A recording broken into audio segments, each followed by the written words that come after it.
নাম তারা। সে এক পাহাড়ি গ্রামে থাকত। একদিন জঙ্গলে হাঁটতে গিয়ে সে দেখতে পেল এক সুন্দর সোনালি পাখি, যার পাখায় রং বদলায় আর কথা বলতে পারে। পাখিটি কাঁদছিল। তারা জিজ্ঞাসা করল, তুমি কাঁদছ কেন? পাখি বলল, আমি জাদুর রাজ্যের পাখি, ডাইনির জাদুতে বন্দী। কেউ যদি নিজের সবচেয়ে প্রিয় জিনিস দিয়ে আমাকে মুক্ত করে তবে আমি মুক্ত হব। তারা কিছু না ভেবে নিজের মায়ের দেওয়া লাল মণির চুড়িটা খুলে দিল পাখিটিকে।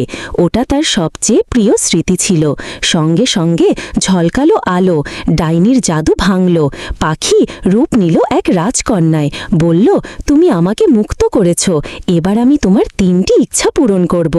আমার প্রথম ইচ্ছা হচ্ছে আমার গ্রামের সবাই যেন ভালো থাকে, আর তুমি আমার বন্ধু হয়ে থেকো সারা জীবন।